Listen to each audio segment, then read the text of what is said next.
Bueno, ya nos contaba el defensor sobre ese primer bloque temático. Más adelante tendremos la oportunidad de cerrar con él, llegar a las conclusiones de esta rendición de cuentas de la Defensoría del Pueblo. Quiero saludar a Mateo Gómez, él es el director del Sistema de Alertas Tempranas de la Defensoría del Pueblo, quien va a hablar con nosotros durante este bloque de eso, de los escenarios de riesgo y conflicto. Mateo, buenos días. Muy buenos días, Mabel, y para todos quienes nos escuchan en esta mañana de rendición de cuentas.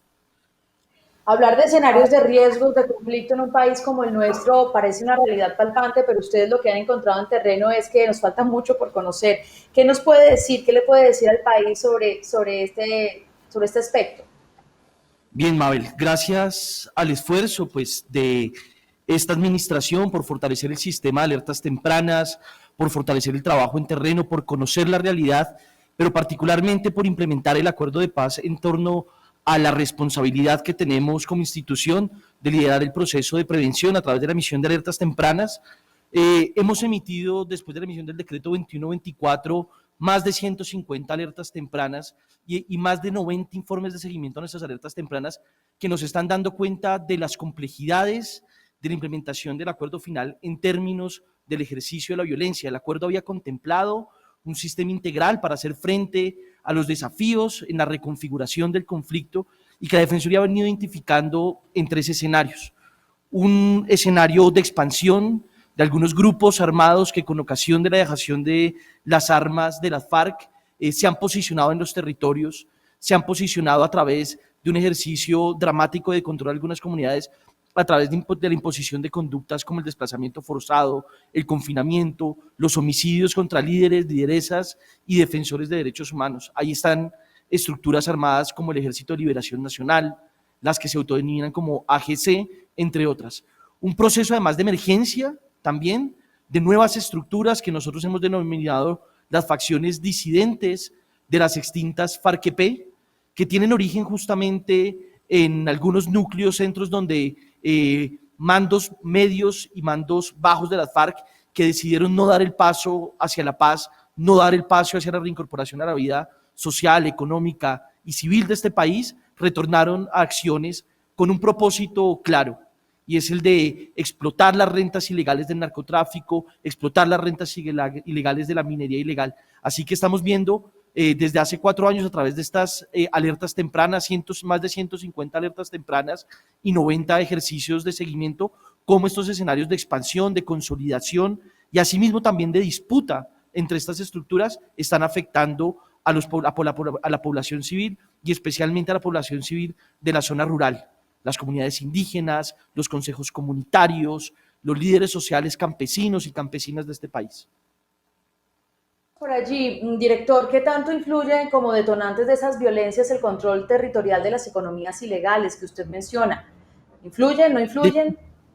definitivamente, Mabel, ese es el eje esencial de los intereses que nosotros encontramos en los territorios como el Catatumbo, como el sur de Córdoba, como el noroccidente, perdón, del departamento de Antioquia, todo el litoral pacífico, el Magdalena Medio, asimismo el departamento de Meta, Guaviare. Los intereses siempre confluyen en zonas donde hay definitivamente incremento o sostenimiento de las actividades de siembra de hoja de coca, donde hay adicionalmente intereses por el control de senderos que son esenciales para el tráfico de drogas, para el tráfico de armas, para el contrabando de gasolina y de otros insumos, y hay una superposición exacta entre los intereses de las economías ilegales con la presencia de actores armados. Es decir, ese es el factor que cataliza esas pugnas y que en algunos territorios nos están llevando a consecuencias que desanimosamente tenemos que decir están llevándose y están golpeando esencialmente a la población civil. Población civil, director, que está en zonas rurales o también en centros urbanos, porque también hemos visto una mutación de acercarse estas violencias también a ciudades principales. ¿Ustedes lo identifican? Sí, es un fenómeno, Mabel, que ha despertado especial interés en los últimos años de poder relacionar y vincular las conexiones, los vasos comunicantes que hay entre la criminalidad organizada en los centros urbanos y estas estructuras que se disputan en territorios rurales estas economías. Y vemos definitivamente tres fenómenos claros de articulación, de tercerización y de cooptación de estas estructuras en los entornos urbanos con un propósito, y es el de dominar centros que son esenciales para el aprovisionamiento, centros que son esenciales además para actividades como el lavado de activos, para fortalecer estructuras criminales, por ejemplo, a través de la imposición de los préstamos gota a gota en los territorios urbanos, y que no se explicarían de otra forma si no es por los vínculos y las relaciones que hay con estas macroestructuras, que además un factor transversal que las atraviesa y que lo hemos identificado en nuestras alertas tempranas en los últimos años, y es el interés también que tienen estructuras del crimen transnacional, como lo son los carteles de Sinaloa, de Jalisco Nueva Generación, entre otros, de cooptar y de articular a estas estructuras a través de la provisión de logística, de insumos, de recursos económicos y financieros para sostener una disputa cuya única explicación se centra justamente en la disputa por las economías ilegales y por estas actividades donde la imposición de conductas a la población civil es el medio de generar zozobra y temor para justamente sacar provecho de estas actividades.